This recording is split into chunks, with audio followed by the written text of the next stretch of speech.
할렐루야. 이제 우리가 지금까지 모세에 대해서 12번을 이렇게 말씀을 드리면서 초점을 지금 예수님과 모세와 어떤 관계가 있는가. 그래서 변화산 사건에서도 율법의 완성자요 예언의 완성자로서 예수님께서 나타나셔서 그걸 완전히 정리를 해주셨고, 뿐만 아니라 십자가 사건도 그들이 불평과 불만 속에서 불뱀이 와서 죽을 때 그 노뱀을 바라봄으로 말미암아 나음의 역사가 있듯이 우리 예수님께서 인자가 모세가 노뱀을 들어서 들림같이 인자도 들려져야 될 것이다. 그래서 구원의 역사를 이룰 것이다 해서 지금 그동안 우리가 말씀을 나누면서 이거 위에도 예수님에 관한 어떤 예표적인 부분들이 굉장히 많이 있었습니다. 그리고 나서 오늘은 이제 이 모세가 죽은 다음에 여호수아가 지금 지도자가 됐는데, 그러면 여호수아가 가나안 땅에 들어가는 그 땅을 차지하는 것에 대해서 어떤 그 의미가 있는가. 물론 이 내용은 여러분들이 충분히 이해를 해요. 요단을 건너기 전에 세 지파는 미리 땅을 다 주고, 그리고 나서 너희들이 먼저 형제들을 위해서 싸우고 다 끝난 다음에 다시 돌아와서 그 땅을 차지하라 할 정도로 이 땅에 대한 개념을 우리가 정리하지 않으면 성경에서 나오는 영토에 대해서 우리가 이해를 할 수가 없는 거예요. 그래서 이 말씀을 제가 준비를 하면서 이왕이면은 우리가 언제부터 이 땅에 대해서 하나님께서 관심을 가지고 계셨는지 그 뿌리부터 우리가 한번 생각해 볼 필요가 있다. 그래서 이스라엘이라는 나라가 되기까지, 그러니까 처음에는 아브라함을 통하여서 내가 지시할 땅으로 가라 이렇게 이야기를 합니다. 그러니까 사실은 하나님께서 하란에 있었던 아브라함에게 첫 번째 얘기했던 것이 내가 지시할 땅으로 가라, 영토로 가라는 것이죠. 그때까지는 내가 어디로 가야 될지를 지금 모르고 있었는데 나중에 알고 보니까 젖과 꿀이 흐르는 가나안 땅을 향해서 가라고 얘기를 하는 거예요. 이 역사가 시작이 되면서 조상 대대로 이 땅을 차지하기 위해서 굉장한 긴 세월 동안 하나님은 그것을 계획하고 계시다는 거예요.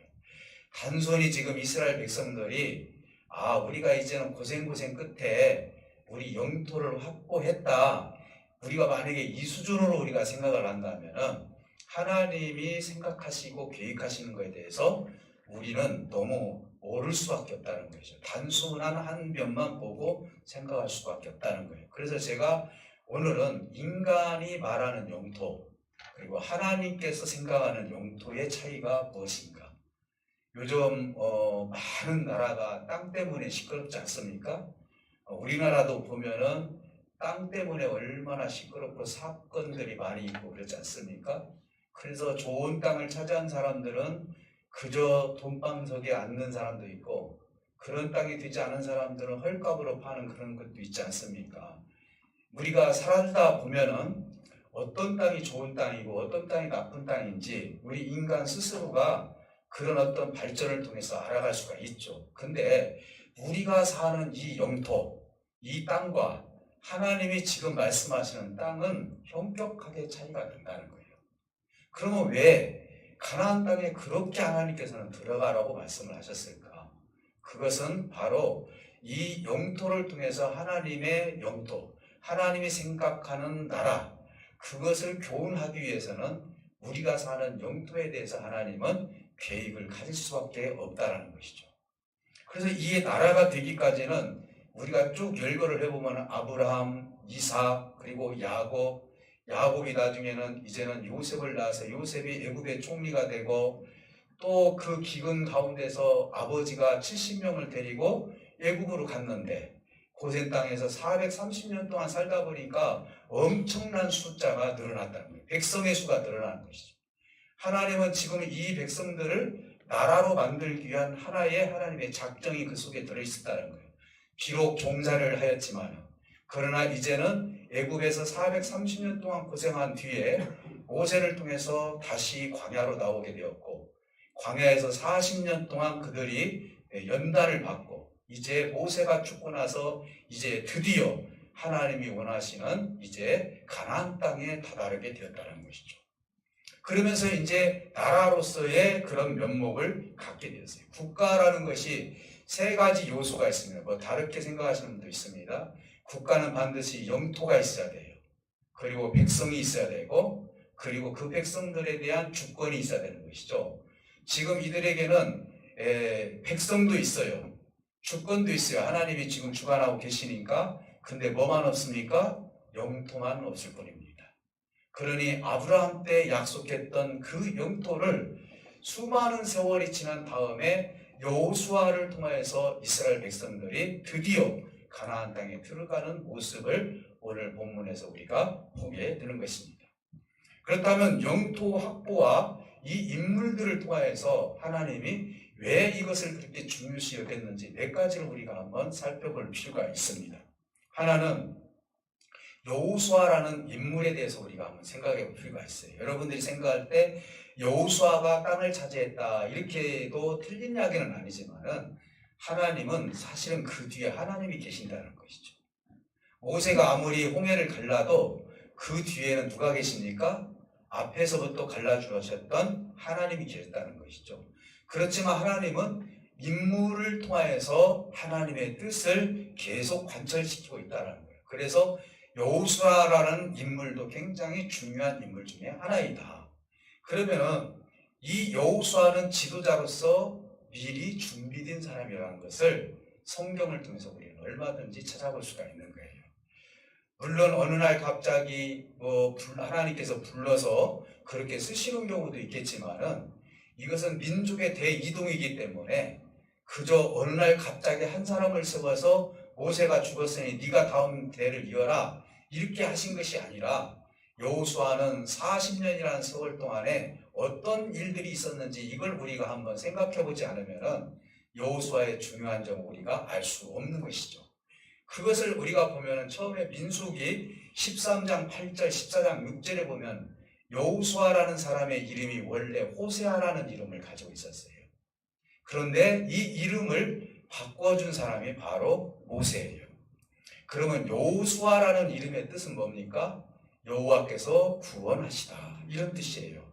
그러니까 이 여호수아가 히브리어로 말하면 여호수아지만은 헬라어로 말하면 예수예요. 여호와는 우리를 구원해 주신다. 예수라는 의미는 그거지 않습니까?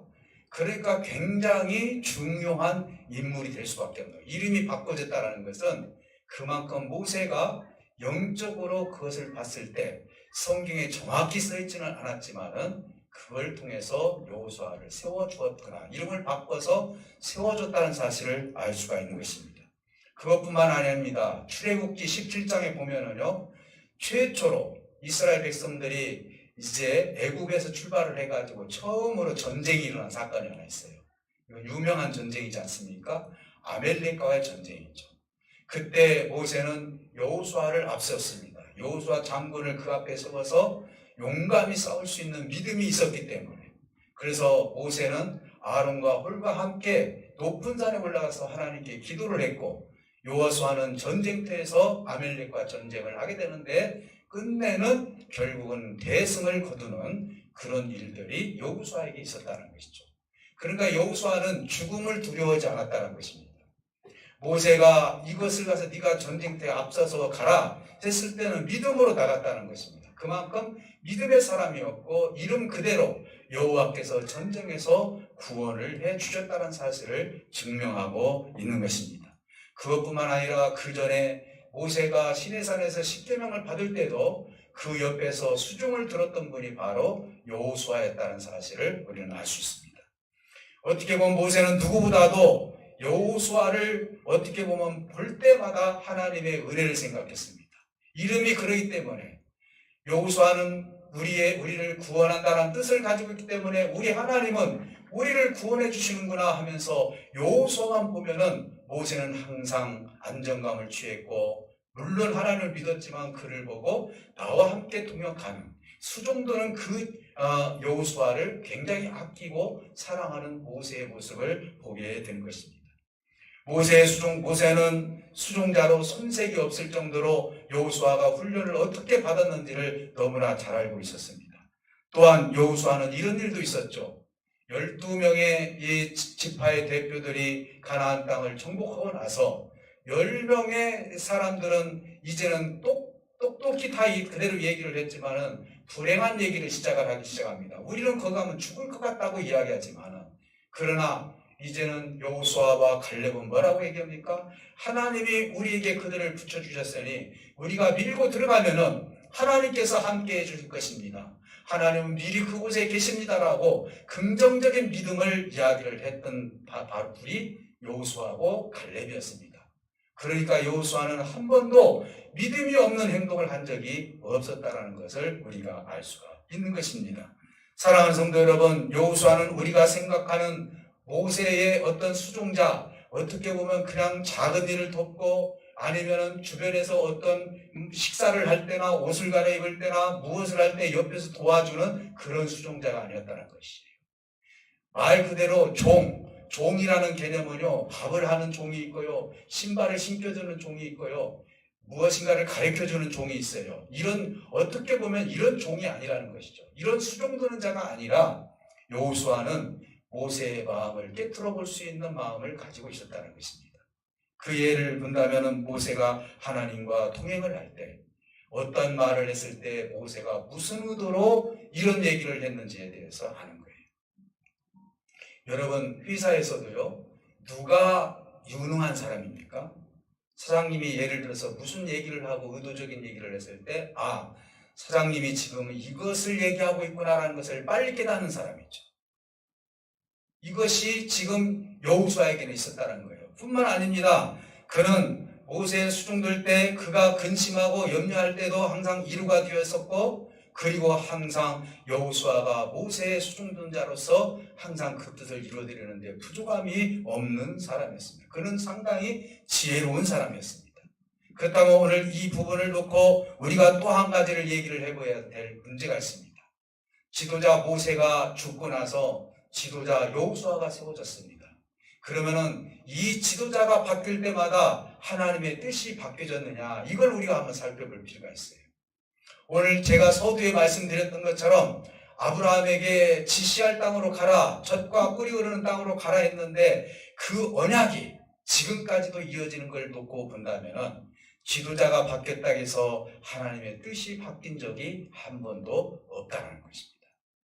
사랑하는 성도 여러분, 그래서 백성들은 여호수아와 모세를 비교할 수도 있어요. 그렇지 않습니까? 여러분, 사무엘 상하를 보면은요, 사무엘서에서 보면 사무엘과 그의 아들들과 백성들이 비교하지 않습니까? 당신은 훌륭한 사람인데 당신의 아들들은 부정한 사람입니다라고 비교하지 않습니까? 근데 오늘 여기에서 여호수아와 모세는 비교의 대상이 아니라는 거예요. 어떻게 보면 하나님께서 미리 준비를 했고, 아까 후반절에서 봤을 때도 당신의 말을 듣지 않으면은 우리가 죽음을 당하리다라고 할 정도로 그들은 맹세를 하면서 그를 쫓겠다고 이야기를 하고 있는 것입니다. 사랑하는 성도 여러분, 하나님께서 그동안 모세를 통해서 훈련된 여호수아를 지도자로 인정을 했고, 그리고 모세와 동시에 하나님의 말씀을 들은 적도 있었던 것입니다. 모세에게 말씀했고, 여호수아에게 말씀했고, 아브라함에게 말씀했고, 믿음의 선진들에게 말씀했던 공통점이 한 3가지 정도가 돼요. 그것은 뭐냐? 오늘 말한 것처럼 강하고 담대하라, 두려워하지 말라, 내가 너를 떠나지 아니하고 너와 함께 할 것이다. 이 이야기는 모세에게도 얘기했고, 뿐만 아니라 아브라함에게도 이야기를 했습니다. 너는 두려워하지 말라, 너를 저주하는 자에게는 내가 그들에게 저주를 할 것이고 너를 축복하는 자에게는 내가 그들을 축복하리니 너는 가는 것에 대해서 강하고 담대하라, 내가 지시할 땅으로 가라고 우리 하나님께서는 그렇게 아브라함에게도 이야기를 했어요. 그 말이 계속 이어져서 여호수아에게도 이런 맥락을 통해서 이야기를 하고 있다는 사실을 놓고 본다면 우리 하나님은 지도자가 바뀌었다 해서 그 모든 하나님의 뜻이 바뀌어지는 것이 아니에요. 건강한 교회는 어떤 교회입니까? 목사님이 바뀌었다 해서 그 어떤 신앙의 틀이 바뀌어진다거나 그게 아니라 그 틀 속에서 계속 이어져 가는 것이 건강한 교회죠. 흔들림이 없이. 사랑하는 성도 여러분, 여호수아에게는 똑같은 말씀을 직접 해주었고 아브라함에게 했던 것, 모세에게 했던 것 똑같이 강하고 담대하라, 두려워하지 말라, 하나님께서 너와 함께 하시라고 말씀해 주셨어요. 자, 그렇다면은 오늘 이것을 신약으로 한번 가져오려고 제가 구구절절하게 이 이야기를 했던 거예요. 이 내용은 여러분 정복했다는 걸 알고 계시잖아요. 그러면은 신약에서 지금 예수님께서 말씀하시는 영토의 개념은 뭐냐, 땅의 개념은 뭐냐 이 말이에요. 우리가 사는 땅과 하나님 말씀하는 땅이 똑같냐? 그건 아니라는 것입니다. 다르다는 것입니다. 사실 그들이 가나안 땅에 들어갔을 때요, 영토만 보고 들어갔어요. 하나님이 의도하는 것이 중간에 있죠. 너희는 주야로 하나님의 말씀을 묵상을 하고 그걸 낭송을 해라. 이 말은 그 땅에 들어가면 뭘 잊지 말라고요? 하나님의 말씀을 잊지 말아라. 이렇게 이야기하고 있습니다. 근데 그들이 잊어버리지 않습니까? 그럼 뭐가 증거가 일어나요? 그들은 땅을 차지했기 때문에 그 곡식도 심을 수도 있고 자기 집을 지을 수 있고 그래서 사는 삶은 얼마든지 그들이 아름답게 살 수는 있겠지만 하나님이 원하시는 영토를 이루지 못했다는 것이죠. 들어가기는 들어갔지만 우상 숭배를 하지 않습니까? 그들이 하나님을 배반하지 않습니까? 그들이 얼마나 하나님의 마음을 아프게 합니까? 지도자를 마음에 아프게 합니까? 그들은 영토를 하나님께서 허락해 주셨는데도 불구하고 여전히 그들은 습관을 버리지 못하고 하나님이 주신 선물로 주신 영토에서 제대로 하나님의 뜻을 이루지 못하고 살았다는 거예요. 그럼 뭐가 빠진 것입니까? 하나님이 원하시는 영토가 빠졌다는 거예요. 말씀을 잊어버렸습니다. 주야로 묵상하는 것을 잊어버렸어요. 그래서 그 영토는 하나님의 영토가 되지 않았어요. 하나님은 그렇게 인정하지 않습니까? 그래서 가나안 땅에 들어가서 영토를 확보했다 할지라도 그들의 삶을 보니까 하나님이 진정으로 원하시는 영토는 확보하지 못했다는 사실을 우리는 알 수가 있습니다. 그 증거가 가나안 땅에서 삶이에요. 그렇죠? 우상 숭배하고 여전히 똑같아요. 그래서 하나님은 영토 개념은 인간이 가지고 있는 영토 개념과 어떻게 보면 다르지만 우리 하나님은 내가 가지고 있는 영토를 통해서 하나님의 영토를 교훈하시기 위해서 예수님도 그 교훈을 하고 계신다는 사실을 알 수 있어요. 마태복음 8장 20절에 보니까요, 예수님께서 이런 말씀을 하십니다. 여우도 굴이 있고 공중에 나는 새도 거처가 있으되 인자는 머리 둘 곳이 없도다. 이렇게 이야기하고 있습니다. 여러분, 이것이 우리 예수님께서 잠잘 곳이 없어서 그렇게 말씀하셨습니까? 무엇을 못 잡수셔서 그랬습니까? 아니면 자기가 살 집이 없어서 그랬습니까? 우리 예수님께서 왜 이 의도를 이렇게 이야기를, 동물들을 통해서 그렇게 이야기를 했을까요? 우리는 이 말씀의 의도를 잘 알아야 돼요. 여우도 굴이 있습니다. 그리고 공중에 나는 새도 거처가 있어요. 이것은 무슨 특징을 가지고 있죠? 여우는 굴만 있으면 그것으로 만족합니다. 그것이 안전하면 먹이 활동을 하고 새끼를 쪄서 그곳에 사는 거 그것으로 끝나요. 여우가 언제 어느 아파트로 이사 가야 되겠다 그런 생각합니까? 아니죠. 여우는 이 굴만 있으면 안전한 거예요. 공중에 나는 새는 어떻습니까? 내가 거처가 있으면 그곳이 나는 새끼를 지고 그것이 제일 좋은 거예요. 그렇기 때문에 더 이상 좋은 걸 생각하지 못한다는 거예요. 여우도 마찬가지인 거예요. 이것을 우리는 사람으로 한번 우리가 인용을 해보자는 것이에요. 우리가 사는 이 땅에서 내가 거처할 장소가 있고 가진 것이 있고 그리고 내가 누리는 것이 있고 그랬는데 이 영토에서 많은 것을 내가 가지고 있지만은 그 이상의 것을 생각하지 못하는 것이 여우가 굴이 있는 것과 공중에 나는 새집이 있는 것과 무엇이 다르냐 이 말이에요. 그러니 인자가 이 땅에다 머리를 둘 곳이 없다는 것입니다. 내가 원하는 땅은 바로 이 땅이 아니라는 것이죠. 내가 원하는 땅은 진리가 있는 것이고 말씀이 있는 것이고 하나님이 간섭하시는 땅이 따로 있다는 것을 우리 주님께서 이 부분을 통해서 말씀하고 계시는 거예요. 제가 여러분 이 영토를 부정하는 것이 아니에요. 여러분들이 사는 그것을 부정하는 것이 아니에요. 여러분들이 경제활동을 해서 참으로 좋은 집에서 살고 좋은 땅을 사서 농사를 짓고 하는 것이 죄가 아니에요. 근데 문제가 뭡니까? 여우처럼 굴만 있으면 되는 거예요. 공중의 새처럼 집만 있으면 되는 거예요. 이것은 뭡니까? 나는 이 집만 있으면 되는 거예요. 내가 사는 동안 이것만 있으면 나는 끝이라는 것이죠. 더 이상 생각을 하지 않는다는 거예요. 인자가 버리들 것이 없는 삶을 인간들이 살고 있다는 것을 주님께서 지적해주고 계십니다. 여러분들의 영토는 어디까지입니까? 지금 육신이 지금 살아가는 영토로 만족하고 계십니까?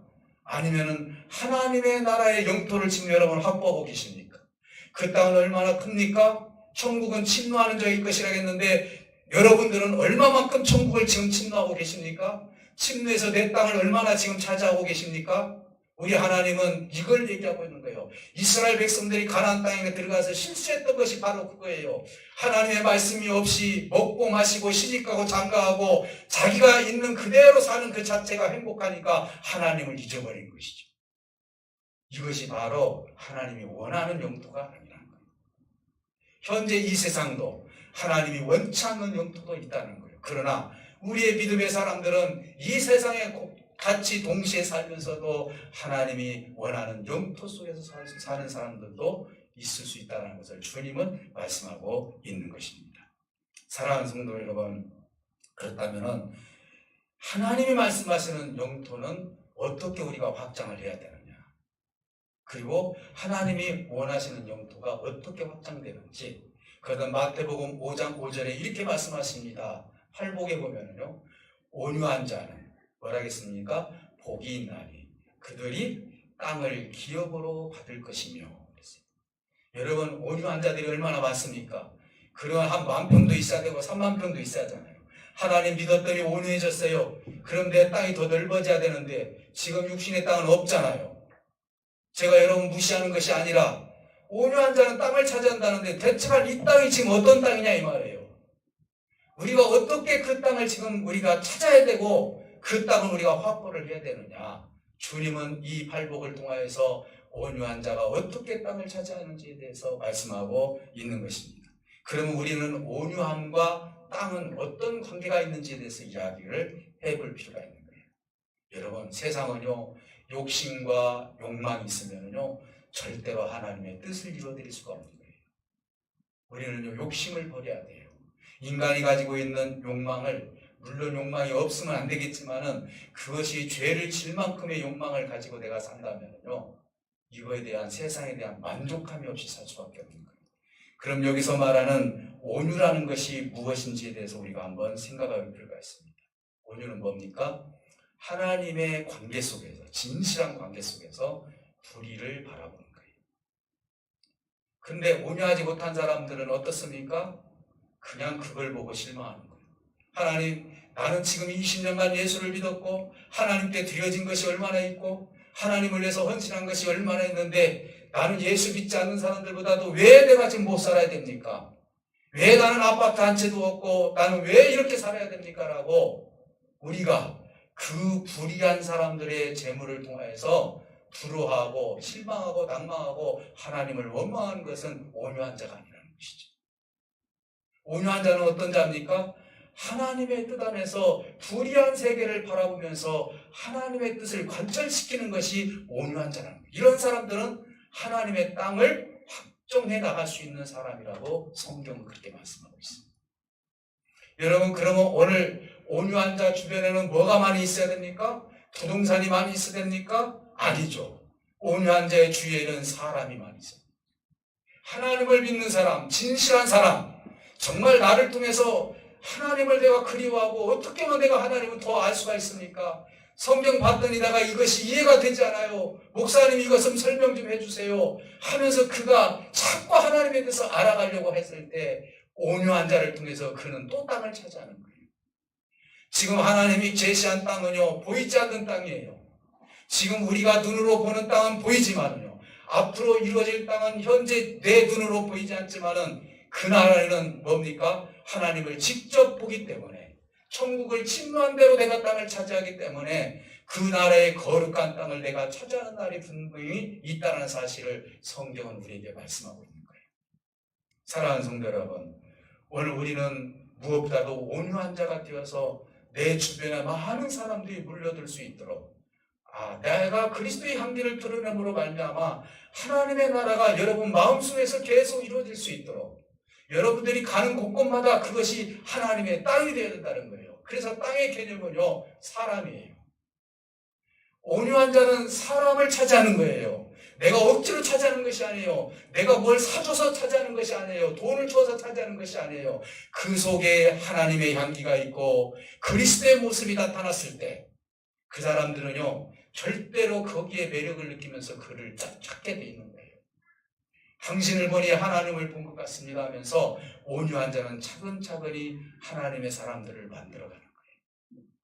그래서 온유한 자는 복이 있나니 그들이 땅을 기업으로 받을 것이다. 이 말은 내가 나를 통해서 많은 사람들의 생각과 마음을 하나님의 땅으로 바꿔드리는 거예요. 이번 토요일 날 우리 학생들하고 파브로타를 하는데 목사님 궁금한 것이 있어요. 그러더라고요. 뭐냐 했더니 씨를 뿌렸는데 네 군데에 떨어졌다는 것이죠. 근데 그것이 잘 이해가 되지 않는다는 거예요. 설명 좀 해달라는 거예요. 좋은 땅이 있고 그랬죠. 농부가 씨를 뿌렸는데 하나는 길밭에 떨어지고 하나는 좋은 밭에 떨어지고 하나는 돌밭에 떨어지고 하나는 가시덤불에 떨어졌어요. 그 얘기를 했죠. 하나님의 말씀을 바뀌는 밭에 금세 사단에게 뺏긴 것이 길밭에 떨어진 씨다. 아무리 주의 종이 말씀을 전해도 이 말씀에 대해서 내 땅이 제대로 기경이 됐으면 그것이 뿌리를 막아서 30배, 60배, 100배의 결실을 맺어야 되는데 그렇지 못하고 그것을 듣기는 들었는데 관심이 없다 보면은 그 말씀을 사단에게 뺏기는 것이 길밭에 떨어진 것이다. 돌밭에 떨어진 것은 뭐냐? 그것은 내가 잠시 받기는 받아요. 수분은 약간 있기는 있지만은 이게 뿌리가 박히지 못해서 결국은 그것이 말라서 죽는 것처럼 잠깐 내가 하나님의 말씀을 들었을 때는 은혜가 되었지만 마치 냄비에서 물이 끓듯이 금방 식는 것처럼 믿음이 없어지고 하나님을 모르는 사람이 그게 바로 돌밭에 떨어진 것이다. 그러면 가시덤불에 떨어진 건 뭐냐? 자라기는 자라지만은 잘 자랐어요. 근데 나를 누르는 것이 많아요. 물질의 문제가 있고 그리고 관계의 문제가 있고 건강의 문제가 있고 나를 수도 없이 나를 누르는 것들이 너무너무 많다 보니까 하나님의 말씀이 내 안에서 자라지 못하고 결국은 그 가시덤불에 죽는 사람이다. 그럼 좋은 땅에 떨어진 건 뭐냐? 하나님의 말씀을 받으려고 미리 준비를 하고 그 말씀이 내 마음에서 기경이 되어서 그 씨가 제대로 떨어지면은 거기에서 좋은 땅에서 좋은 열매를 맺는 것이다. 저는 이것이 바로 하나님의 땅이고 하나님의 나라이구나. 여러분들의 마음을 기경을 잘해서 좋은 땅으로 만들어 주시기를 주님으로 축복해 드립니다. 그렇다면 여러분들은요, 이 땅을 통하여서 여러분들이 주시는 하나님의 말씀이 무궁무진하게 앞으로도 주의 종이 지금 말씀드리지 못한 그런 부분들 정말로 이거 말고도 엄청난 하나님의 비밀의 말씀들이 얼마든지 있는데 그것을 우리가 보화를 캐내야 되는데 내 땅이 내 마음의 땅이 기경이 되지 않으면 그 좋은 것들을 우리가 받아들일 수가 없기 때문에 이 땅에 영토만 보고 살다가 하나님이 부르시는 날 부끄러운 구원만 받든지 아니면 하나님을 모르고 가든지 이게 둘 중에 하지 아니겠습니까? 사랑하는 성도 여러분, 오늘 우리는 세상의 모든 것들을 부러워하지 마시기를 주님으로 축복합니다. 그러나 여러분들이 사는 영토에서는 최선을 다해서 다 살으셔야 돼요. 게을리 살아서는 안 돼요. 농부는 농부답게 열심히 땅을 파야 돼요. 직장인은 직장인답게 열심히 살아야 돼요. 그래서 내가 이 땅에서 사는 것, 이건 하나님이 주신 복이에요. 사람은 땀을 흘리라고 말씀해 주고 있어요. 제가 지금 설교하는 거 오해하지 마시고 여러분 이 땅은 저주받았다고 생각하시면 안 되는 거예요. 사람이 살면서 열심히 살아면 사는 대로 이 땅에서 결과물을 있는 거예요. 그럼에도 불구하고 문제는 뭡니까? 하나님의 땅을 잊어버리고 사는 것이죠. 오늘 절대로 우리 군산연립교 식구들, 오늘 여기에 계신 여러분들은 하나님의 땅을 잊어버리지를 마시기를 주님의 축복합니다. 이제는 무엇보다도 온유하지 않고 이것을 놓고 내가 불만과 불평이 생기면은요, 그게 악의 통로가 돼서 내 속에서 악이 들어감으로 말미암아 하나님의 땅이 파괴되는 일이 생길 수밖에 없다라는 것을 여러분 명심을 해야 될 줄 믿습니다. 사랑하는 성도 여러분, 현재 세상에서 하나님의 영토가 눈으로 보이지 않습니까? 그러나 오늘 이 영토를 통해서 장차 이루어질 하나님의 땅을 한번 생각해 보시기 바랍니다. 영광스러운 그 땅을 한번 생각해 보시고 이제 이스라엘 백성들이 실수했던 가나안 땅에 들어가기는 들어갔지만 그들 역시도 여전히 실수하면서 결국은 그 영토에서 하나님의 뜻을 이루지 못했던 그 모습을 보게 됩니다. 이 시대에 하나님의 영토가 보이지 않지만 온유한 자는 하나님의 영토를 확보할 수 있다라고 성경은 말씀하고 있습니다. 여러분, 두 가지입니다. 인간이 생각하는 영토와 하나님이 생각하는 영토, 구분을 잘해서 이 두 가지를 다 소유하기는 하시되 특히 하나님의 영토에 대해서 더 관심 가지시고 그 땅을 계속 차지할 수 있는, 그래서 천국을 침노할 수 있는 저와 여러분들이 되시기를 주님의 이름으로 축복해 드립니다. 우리 다 같이 기도하실 때, 하나님, 내가 이 땅에서 살지만 하나님의 영토를 내가 다시 한번 생각하기를 원합니다.